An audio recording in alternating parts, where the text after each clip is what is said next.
Merci, messieurs les présidents. Merci, mesdames et messieurs les députés. C'est toujours un exercice assez curieux, c'est vrai, de rendre compte de l'exécution de l'année 2012 alors qu'on est fin 2013. Mais au fond, pour une fois, ça va me rendre service parce que l'année 2012 a été une bonne année en termes d'audience pour Radio France. En 2012, le groupe avait obtenu ses meilleurs scores depuis 2003. Donc on avait beaucoup de sujets de satisfaction. S'il y a une chose que j'ai apprise aussi dans cette fonction, c'est l'humilité.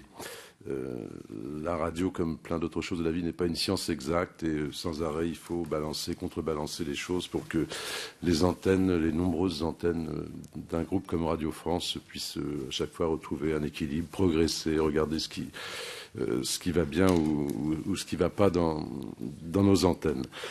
Il y a eu plein de sujets aussi de satisfaction en ce qui concerne le réseau de France Bleu, puisque depuis le début de mon mandat, j'ai eu la chance d'inaugurer 3 stations. Une au Mans, une à Toulouse et la dernière à Saint-Étienne. Et donc, dans une période qui est difficile, et ce n'est pas auprès de vous que je vais décrire ce paysage, enfin, on traverse, nous tous, des moments qui sont plus compliqués financièrement. La maison Radio France a pu se développer. C'était un axe qu'on avait choisi lorsqu'on avait défini notre contrat d'objectifs et de moyens avec l'État. C'était de se dire les temps sont plus compliqués, sont plus difficiles, donc la maison doit produire davantage et la maison doit continuer à se développer. Sinon, cette maison ne remplira pas, pour l'avenir, exactement les missions qu'elle doit et qu'elle a l'obligation et l'ardente obligation et la bonne obligation de tenir. Donc, sur ce plan, il me semble, mais je suis là pour répondre évidemment à toutes les questions qui se poseront, il me semble que l'année 2012, en ce qui concerne l'exécution du COM, a été une année où Radio France a honoré ses engagements en termes financiers, en termes d'emploi, en termes d'audience, encore une fois, avec des contraintes, je ne vais pas revenir sur ces contraintes budgétaires, puisque vous les connaissez infiniment mieux que moi, mais des contraintes qui sont propres à l'histoire de la maison, un gigantesque chantier de réhabilitation, qui n'est pas arrivé à son terme, qui arrivera à son terme si tout va bien et on fait tout ce qu'il faut pour que ça aille bien à la fin 2016. Et c'est un souci, enfin voilà quoi, ça arrive avec, on fixe pas le calendrier du destin d'une maison, mais c'est un énorme chantier qui rend compliqué aussi la vie de l'entreprise. L'entreprise s'est adaptée, bon gré mal gré, puisque ce chantier s'opère sur place. Donc avec les activités qu'on a, c'est assez compliqué. Et ça ne met pas toujours le personnel de bonne humeur, ce que je peux comprendre, puisque le personnel, on travaille par phase, donc chacun doit bouger tout au long de cette période de réhabilitation. Une fois qu'on a dit ça, on sait aussi que c'est un miracle, parce qu'on a une chance inouïe pour nos activités à venir. La réhabilitation, elle s'est imposée pour des raisons de sécurité, mais vraiment des raisons très... J'ai eu un incendie un jour quasiment dans mon bureau, donc je sais que c'était pas pour rire, que c'était pas quelque chose comme ça de très vague, le risque de sécurité pour la maison et pour les personnels, mais c'était un vrai risque. Donc c'était une nécessité, mais c'est aussi une formidable opportunité. On vient de fêter hier soir les 50 ans de l'inauguration par le général de Gaulle de la Maison de la Radio. Et on regarde avec beaucoup de tendresse et d'empathie le passé. Mais cet investissement qui est considérable de la part de l'État, il doit servir pour les 50 ans qui viennent. Et souvent, je rappelle au personnel de la maison que malgré les dérangements que ça peut occasionner, ce sont de vrais dérangements dans le travail quotidien, on a la chance, en cette période, et c'est pour ça que je parle de temps en temps d'un miracle, on a la chance de voir se dessiner un outil absolument moderne, absolument adapté à la radio de demain, pas à celle qu'on faisait il y a 50 ans. Donc ça, c'est quelque chose de très très important pour la maison et pour les personnels de la maison.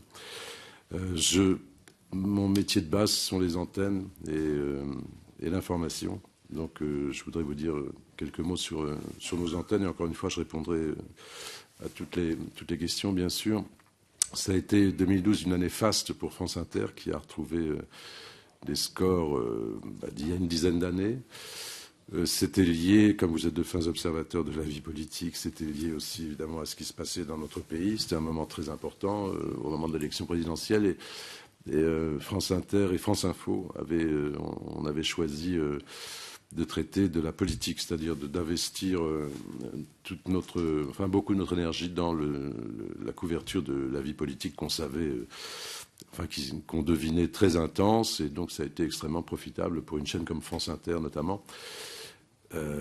Mais après, il y a ce qu'on appelle, je ne sais pas comment on appelle ça, le baby blues, je ne sais pas comment on peut dire, mais il y avait une intense actualité. Et puis cette actualité, il a fallu la traiter différemment. C'était un monde différent. Et donc, mon métier, c'est de m'occuper des gens qui font les antennes, c'est-à-dire d'essayer qu'en groupe, collectivement, on comprenne ce qui se passe dans la société française et qu'on soit le plus près possible de la société française. Et c'est un exercice, encore une fois, ce n'est pas une science exacte. Et c'est le travail qu'on fait d'ailleurs depuis le début de l'année 2013, c'est de se dire, voilà, il faut qu'on continue à être en résonance avec l'humeur du pays, avec l'état d'esprit du pays. Et voilà, c'est un métier, c'est une activité collective qui est parfois un peu compliquée. Et on a beaucoup parlé ces temps-ci, depuis plusieurs mois, au sein d'une station comme France Inter, de France Info aussi d'ailleurs, pour se dire, voilà, il faut recomprendre un petit peu mieux ce qui se passe, il faut avoir le bon angle, le bon calage avec la société française. Je vous avoue que de temps en temps, c'est un peu stressant quand on regarde des sondages qui ne vont pas dans le sens qu'on voudrait, mais en même temps, c'est un métier passionnant pour les gens des radios publiques. Donc, je suis, je suis pas un optimiste béat de nature, mais en ce qui concerne France Inter, je suis très, très optimiste et pas à long terme, à terme très, très proche. Le cas de France Info est plus compliqué, au fond, parce que on vit dans une époque qui est très différente d'il y a 5 ans ou d'il y a 10 ans, et on sait que l'époque qu'on vit est très différente de celle qu'on connaîtra dans 5 ans. Donc les stratégies qui s'appliquent à une chaîne de toute info sont toujours des stratégies de moyen terme pour le mieux. Et ça a été le cas pour France Info qui, à mon arrivée, perdait les auditeurs parce que c'est pas la qualité de la station des journalistes qui veut ça, c'est le développement d'outils qu'on n'avait pas avant. Vous avez tous un smartphone dans la poche, vous êtes tous alertés immédiatement de tout ce qui se passe sur cette planète. Donc ça nécessite une réflexion permanente autour de France Info. Et donc, encore une fois, quand l'actualité est bonne fille, la station se porte évidemment bien. Et puis quand l'actualité est, disons, normale, si on peut appeler l'actualité, si on peut la qualifier de normale, les choses sont plus difficiles pour la station. Donc j'ai demandé au personnel, aux journalistes de France Info, très régulièrement, de faire des efforts très importants, c'est-à-dire d'avoir une valeur ajoutée sur leur antenne en fonction de ce paysage que je décris très brièvement, bien sûr. Et les journalistes de France Info l'ont fait régulièrement. Ils ont un défi permanent, ce qui n'est pas... ça fait partie de toute façon, la réalité, elle est telle qu'elle est. Mais c'est un vrai défi. Et je salue toujours le courage et l'engagement des journalistes de France Info parce que c'est une machine qui réclame tous les jours, toutes les heures,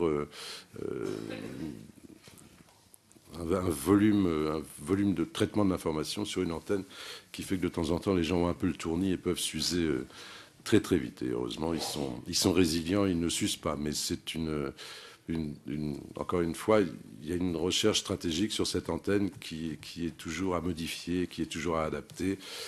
Et je trouve que dans le paysage des radios, France Info se débrouille très très très bien, même si on a connu de meilleurs sondages. Quand je compare avec les radios Toute Info qu'il y a dans le monde, c'est un score extraordinaire de faire plus de 8 points d'audience pour une radio Toute Info, puisque si vous regardez ce qui se passe ailleurs, en Angleterre, aux États-Unis, les scores, c'est plutôt 4 points, 3 points. Et donc, je salue toujours la performance de France Info, ce qui ne veut pas dire qu'on se contente de cette performance, bien sûr, et on a tous l'obsession des sondages. Encore une fois, l'obsession des sondages, c'est pas un gros mot. Ça fait partie de la charge et ça fait partie aussi de la satisfaction qu'on éprouve quand on travaille dans le service public, on nous le rappelait, Monsieur le Président nous le rappelait il y a un instant, il a bien raison, c'est plusieurs centaines de millions d'euros des contribuables qui sont au travail. Donc on est prié d'obtenir les meilleurs résultats possibles. Et on s'efforce bien sûr d'obtenir ces résultats.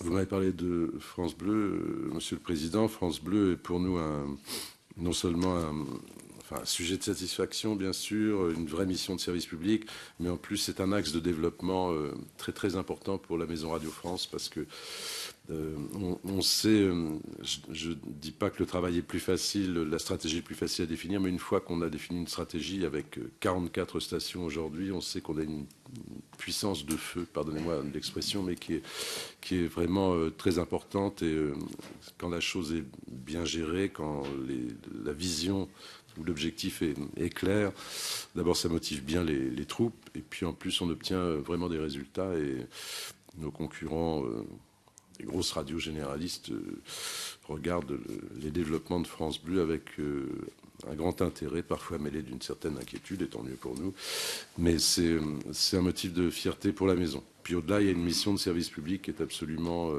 essentielle. Je vous rappelle que nous avons une convention avec l'État qui fait que Radio France dispose de 2 réseaux prioritaires en cas de difficultés majeures dans ce pays. France Inter, bien sûr, parce qu'on a ce gros émetteur d'Aloïs, donc qui peut toujours remplir son office quand tout le reste ne marche pas. Et puis il y a France Bleu. Et France Bleu, alors je me bats toujours pour un maillage absolument étanche de France Bleu. Pour l'instant, on a continué malgré les difficultés et avec l'aide des élus aussi, il faut bien le dire. Et je les salue et je les remercie au passage. On a pu contribuer un peu à marche forcée à renforcer le maillage de France Bleu en ouvrant 3 stations. Mais pour l'instant, France Bleu ne couvre que 80% du territoire français. Dans mon souvenir, 100% des contribuables payent leurs impôts, donc ils ont droit à tous les services.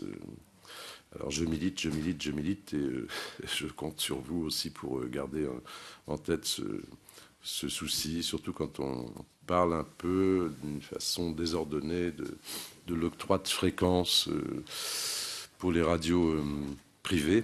Et je n'ai absolument rien contre les radios privées, bien sûr. Mais je veux dire qu'il faut aussi qu'on regarde les choses, nous, services publics, comme elles se présentent. Et France Bleu doit continuer à pouvoir se développer. France Culture se porte à merveille.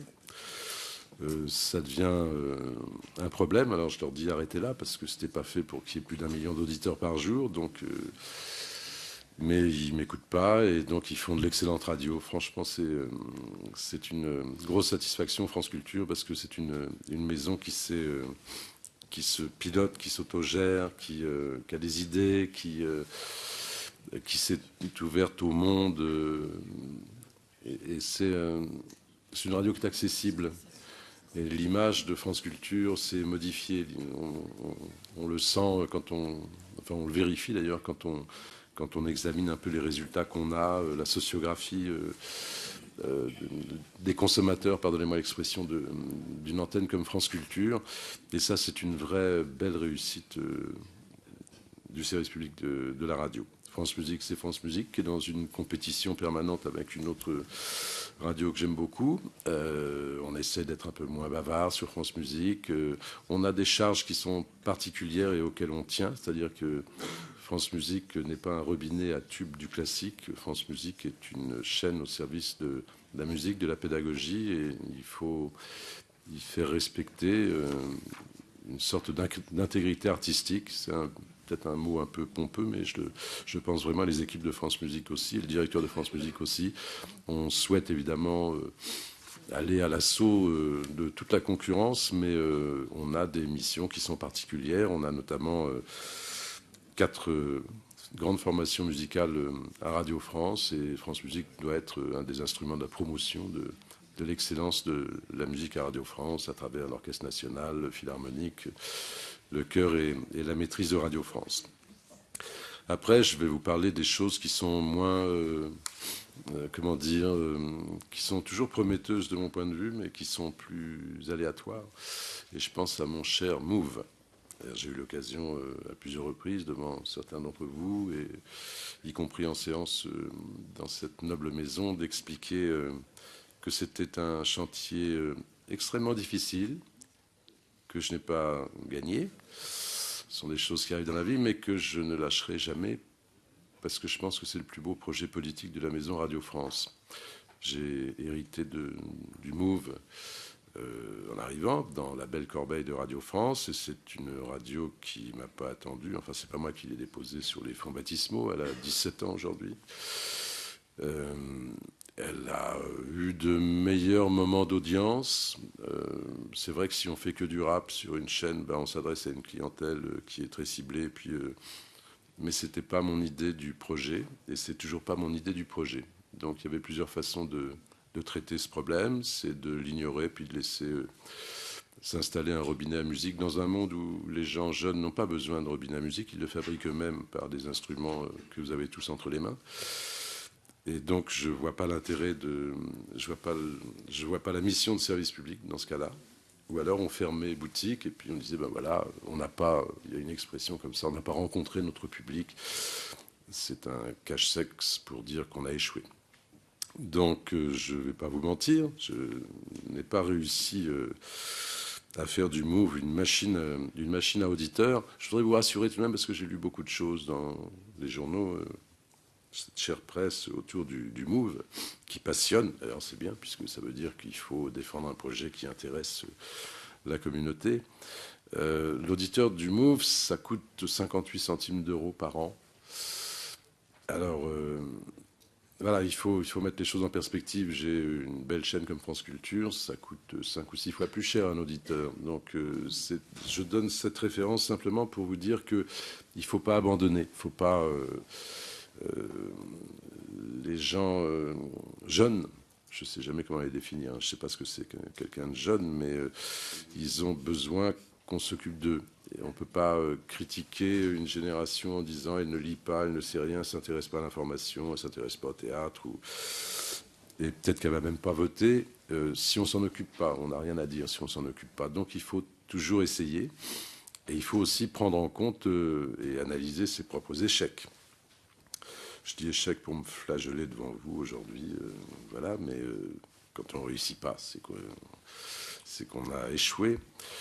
Mais si on ne lâche pas, si on réfléchit aux causes, si on cherche, on a une chance de trouver la voie ou la solution. Donc, et là je sors du compte-rendu, de l'exécution du COM pour l'année 2012.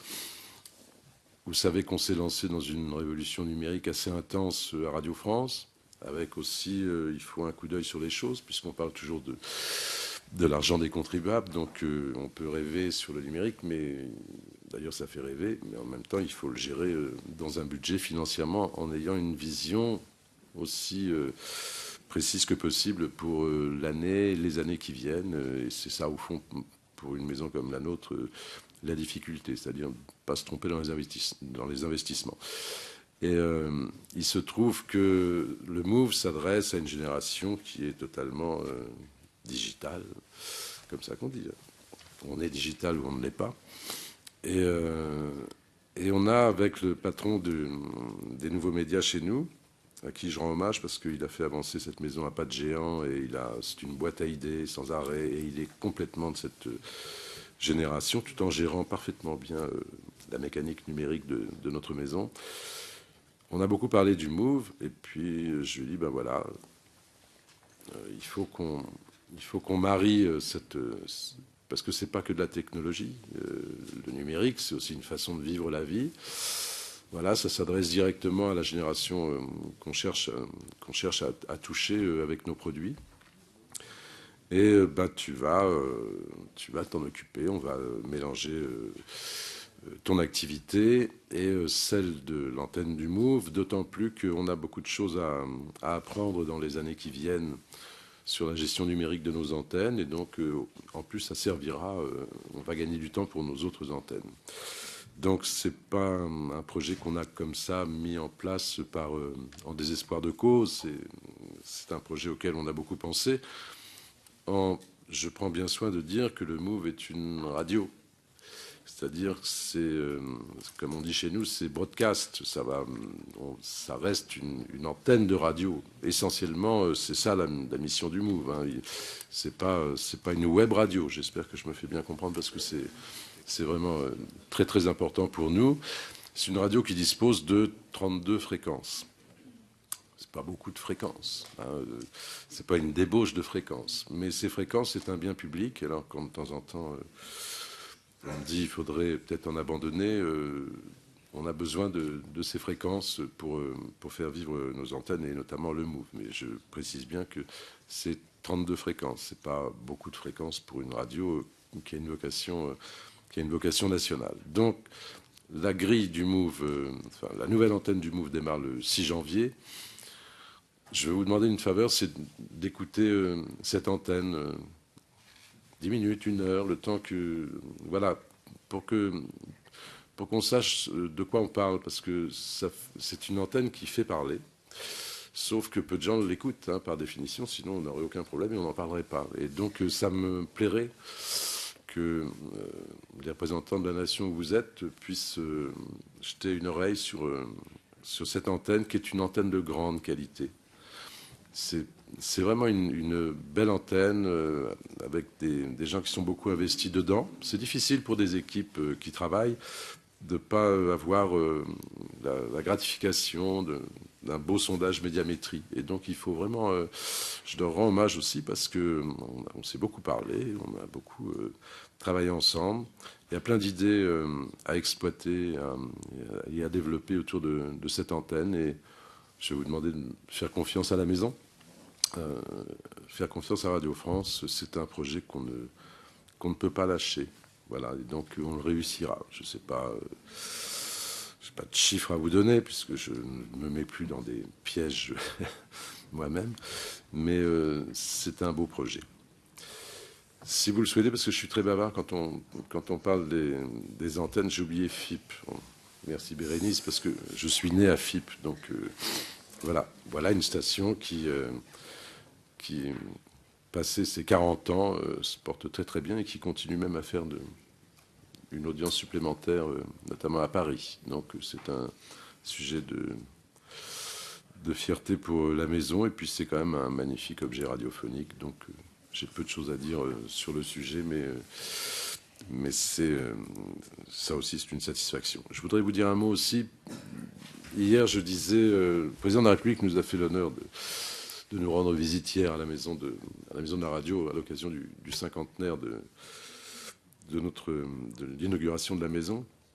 Et j'ai eu l'occasion de dire, voilà, la maison de la radio, c'est un instrument fait pour la radio, bien évidemment. C'est une palissade, et c'est aussi un endroit pour faire de la musique. Si vous connaissez notre maison, si vous êtes mélomane, ou si vous aimez la musique, quoi, comme tout le monde, vous avez peut-être eu l'occasion d'écouter nos formations, vous avez peut-être eu l'occasion de visiter avant les travaux nos studios, et c'est 10% du personnel de Radio France, les musiciens professionnels chez nous.